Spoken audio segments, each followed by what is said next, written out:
Panama খাল পৃথিবীর বুকে এক আশ্চর্য জলপথ যা দুটি বিশাল মহাসাগর আটলান্টিক আর প্রশান্ত মহাসাগরকে একত্রিত করেছে। পানামা খাল শুধু একটি জলপথ নয়, এটি মানবসৃষ্ট বিস্ময় প্রকৌশলের মহাকাব্য যা শুধু জাহাজ চলাচলের পথই সুগম করেনি, বদলে দিয়েছে বিশ্ব বাণিজ্যের গতিপথ। প্রকৌশলবিদ্যার সক্ষমতাকে তুলে ধরেছে অন্য উচ্চতায়। আর এই বৃহৎ প্রকল্প বাস্তবায়ন করতে প্রাণ হারিয়েছিল আনুমানিক 25,000 শ্রমিকের। পানামা খালের গল্প শুধু ইট, কাঠ, লোহা দিয়ে তৈরি কোনো স্থাপনার গল্প নয়, এর পিছনে লুকিয়ে আছে রক্ত, ঘাম এবং অশ্রুর ইতিহাস। এখানে জড়িয়ে আছে বৈজ্ঞানিক বিপ্লব, ঔপনিবেশিক লড়াই এবং অদম্য মানব স্পৃহা, যা একে শুধু একটি খাল নয়, মানব সাহসিকতার প্রতীক বানিয়েছে। এমআরএম ওয়ার্ল্ডের আজকের এই বিশেষ আয়োজনে পানামা খালের জানা অজানা বিস্ময়কর সকল তথ্য জানাতে চলেছি, তাই অবশ্যই ভিডিওটির শেষ পর্যন্ত দেখুন।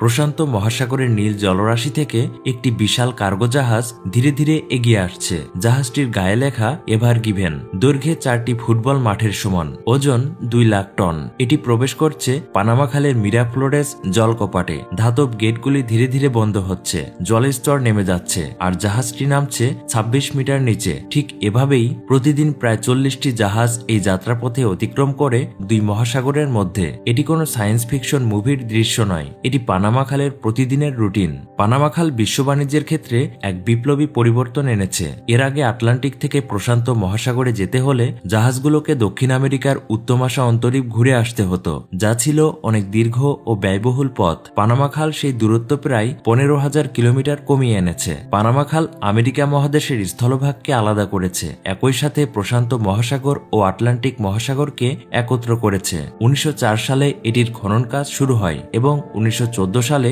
এর কাজ সমাপ্ত হয়। এটি খননের দায়িত্ব পালন করেন মার্কিন যুক্তরাষ্ট্র।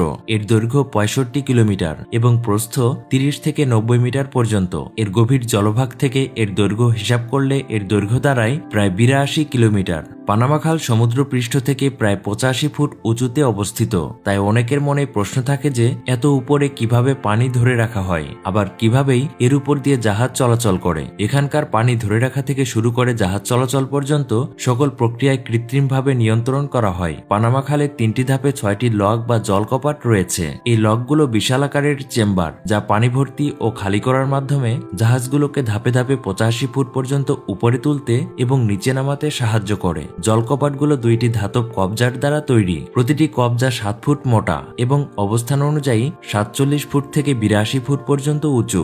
জাহাজ চলাচলের সময় এসব কবজা খুলে ও বন্ধ করে পানির স্তর জাহাজ চলাচল উপযোগী করা হয়। প্রতিটি বড় জাহাজকে এই পথ পাড়ি দিতে ব্যয় করতে হয় $4,50,000। বর্তমানে বছরে প্রায় $2 বিলিয়ন টোল আদায় হয় এই খাল থেকে। যে কোনো জাহাজ চাইলেই পাড়ি দিতে পারে না। পানামা খালে ঢোকার পূর্বেই জাহাজ সমূহকে ছাড়পত্র গ্রহণ করতে হয়, কারণ এই খাল দিয়ে বর্তমানে একই সময়ে মাত্র 2টি জাহাজ চলাচল করতে পারে। আটলান্টিক মহাসাগরের দিক থেকে প্রবেশ করলে জাহাজ প্রথমে গাতুন লকের 3টি চেম্বার অতিক্রম করে গাতুন হ্রদে পৌঁছায়। গাতুন হ্রদ একটি কৃত্রিম হ্রদ যা খালপথের একটি গুরুত্বপূর্ণ অংশ। প্রায় 33 কিলোমিটার দীর্ঘ এই হ্রদটি জাহাজগুলোকে সহজেই অতিক্রম করতে সাহায্য করে। এরপর জাহাজগুলো গেইলার্ড কাট নামক একটি সংকীর্ণ কৃত্রিম খাতের মধ্য দিয়ে যায়। এই অংশটি খনন করা ছিল সবচেয়ে কঠিন কাজগুলির মধ্যে একটি, কারণ এখানে 76 মিটার উঁচু পাহাড় কেটে 13 কিলোমিটার সংকীর্ণ পথ তৈরি করা হয়েছিল। এই কাজে 60 মিলিয়ন কেজি ডায়নামাইট ব্যবহার করা হয়। প্রশান্ত মহাসাগরের দিকে অগ্রসর হওয়ার সময় জাহাজগুলো পেড্রো মিগুয়েল লকের একটি এবং মিরাফ্লোরেস লকের 2টি চেম্বার অতিক্রম করে সমুদ্রপৃষ্ঠে নেমে আসে। প্রতিটি লক চেম্বারের দৈর্ঘ্য প্রায় 320 মিটার, প্রস্থ 33 মিটার এবং গভীরতা প্রায় 21 মিটার। এত বড় আকারের লকগুলো তৈরি করা সত্যি এক বিস্ময়কর প্রকৌশল। একটি জাহাজকে পানামা খাল অতিক্রম করতে সাধারণত 8 থেকে 10 ঘন্টা সময় লাগে। এই সময়কালে জাহাজগুলো প্রায় 82 কিলোমিটার পথ অতিক্রম করে। খাল দিয়ে জাহাজ পারাপারের জন্য খালের উভয় পাশে অত্যন্ত শক্তিশালী ক্রেন কাজ করে। এছাড়াও পানি অপসারণ ও যোগান দিয়ে উঁচু স্থানে পানির স্তর সমান করার জন্য কাজ করে অত্যন্ত শক্তিশালী কয়েকটি পাম্প।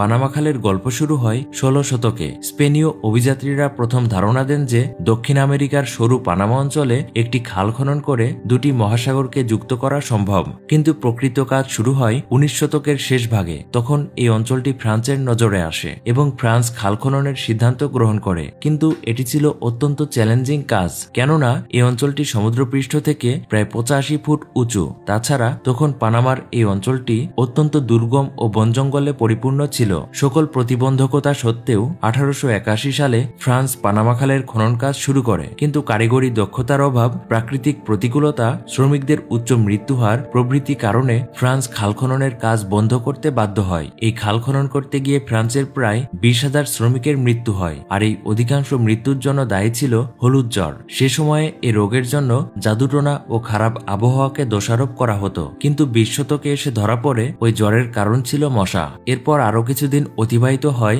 এবং এই খাল খননের জন্য এগিয়ে আসে মার্কিন যুক্তরাষ্ট্র, কিন্তু বিপত্তি বাধে অন্য জায়গায়। তৎকালীন সময়ে এই অঞ্চলটি কলম্বিয়ার অধীনে ছিল, ফলে কলম্বিয়া মার্কিনীদের মধ্যে রাজনৈতিক বোঝাপড়া না হওয়ায় এই কাজ আটকে যায়। ফলে 1903 সালে কলম্বিয়ায় মার্কিন যুক্তরাষ্ট্রের মদদে এক অভ্যুত্থান সংঘটিত হয় এবং এতে পানামা কলম্বিয়া থেকে আলাদা হয়ে স্বাধীনতা লাভ করে। তারপর 1904 সালেই পানামা সরকার মার্কিন যুক্তরাষ্ট্রকে খাল খননের অনুমতি প্রদান করে। ফলে 1904 সালে মার্কিন যুক্তরাষ্ট্রের নেতৃত্বে খাল খনন করা শুরু হয় এবং প্রায় 10 বছর ধরে অক্লান্ত পরিশ্রমের পর 1914 সালের 15 আগস্ট পানামা খাল আনুষ্ঠানিকভাবে উদ্বোধন করা হয়। এই খাল নির্মাণে প্রায় 56,000 শ্রমিক অংশগ্রহণ করেছিল এবং আনুমানিক 25,000 জনেরও বেশি শ্রমিক বিভিন্ন রোগ ও দুর্ঘটনায় প্রাণ হারিয়েছিলেন। পানামা খাল শুধু একটি প্রকৌশলগত সাফল্যই ছিল না, এটি ছিল মানব ইতিহাসের এক বিশাল ত্যাগ ও অর্জনের প্রতীক। পানামা খাল বিশ্ব বাণিজ্যের ক্ষেত্রে এক বিপ্লবী পরিবর্তন এনেছে। পানামা খাল মার্কিন যুক্তরাষ্ট্রের পূর্ব পশ্চিম উপকূলে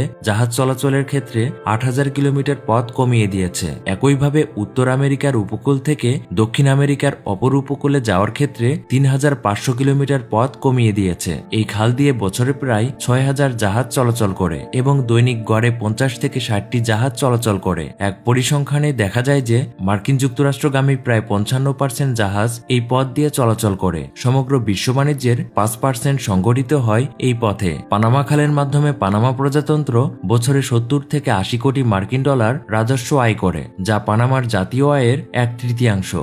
দর্শক, এই ছিল পানামা খাল সম্পর্কে কিছু গুরুত্বপূর্ণ তথ্য। ভিডিওটি কেমন লাগলো তা অবশ্যই কমেন্ট করে জানাবেন, আর সেই সাথে লাইক, শেয়ার এবং অবশ্যই আমাদের এই পেজটি ফলো দিয়ে রাখবেন। ধন্যবাদ।